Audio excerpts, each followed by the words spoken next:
O ito ha, yung 5,000 pesos pwedeng pandagdag budget yan. Lalo na ngayon nagtaas ang presyo ng petrolyo.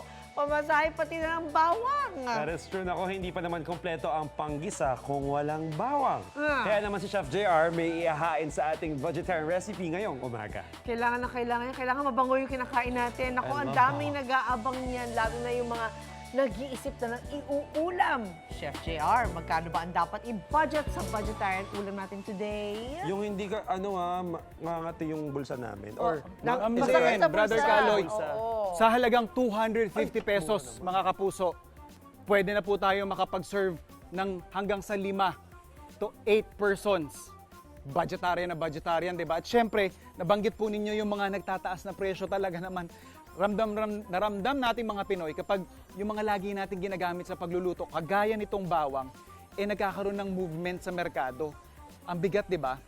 Tayo naman, syempre, bilang part yan talaga ng mga lasa na hinahanap-hanap natin, kahit medyo tumataas, medyo hindi stable, ang ginagawa natin, kinakagat natin na talaga naman pinapatos pa rin natin ang paggamit ng bawang at pagbili nito. Kaya, eto, bibigyan ko kayo ng pasok na pasok doon sa mga bawang cravings ninyo. Gagawa tayo ng chicken salpikaw. Pag sinabi nating salpikaw, para sa akin, dalawa lang yung main characteristic niyan. Una is, of course, for apparent reasons, bawang. Maraming bawang. Second, medyo mamantika ito dapat. So, mainit na yung pan natin. Meron tayong mantikilya or butter. Optional din naman yan, guys. If ayaw ninyo ng mantikilya, pwede kayong gumamit ng plain na mantika lang. Walang problema. And then yung ating bawang. Yan, ito isang buo to, mahigit. So ngayon, ang bawang dito sa Juliana Market, naglalaro sa 130 to 160 pesos per kilo. So yung sa manok naman natin, typically kasi, depende sa parte yung presyo niyan, we are using chicken breast. So, nasa mga 200 to 220 po ang per kilo niyan. Kaya natin nakuha yung 250 pesos na budget.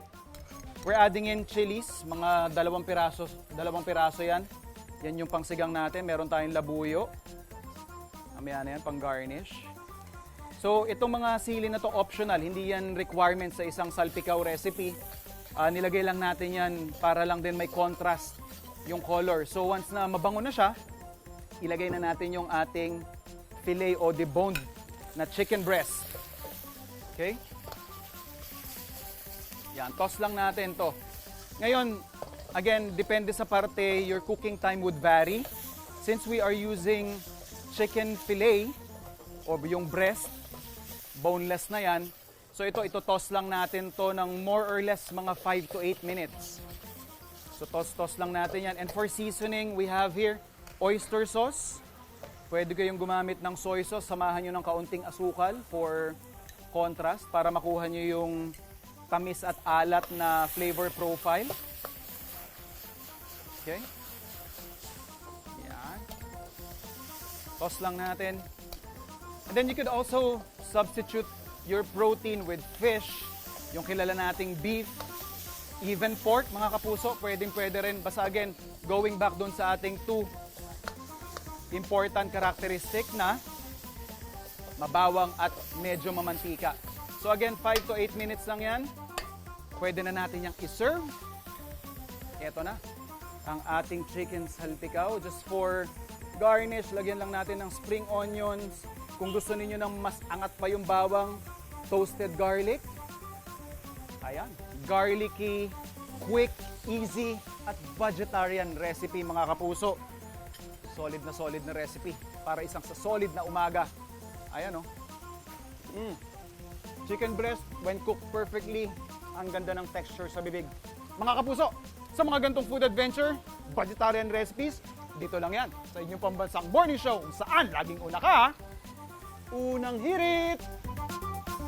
Parang mata po Ayan o, tinatanggal na namin itong mga parang pwede namin makain kasi may ihirit din si Chef JR. Tips sa pagbili ng bawang. That is right. Medyo mataas ang presyo ngayon yan. Kaya dapat i-check maigi kung okay ang quality ng mabibili nyo. Ay, oo naman. Kaya Chef, ano ba mga dapat tingnan kung bibili ng bawang? Ano mabango? There you go. Hi, Chef! At fresh. A blessed morning po ulit sa inyo dyan sa studio. Very basic lang po yung tips natin mga kapuso. No? Sa pagbili ng bawang, mostly ng mga magagamit natin ay yung mga physical attributes, visual cues, ika nga. So sa pagbili, dapat importante po na medyo makinang-kinang yung ating skin. May mga layers po yan eh. Pag medyo diskumpiyado kayo, pwede nyong balatan pa yan. Dapat walang mga obvious na sira kagaya nito. Nakikita nyo kulubot.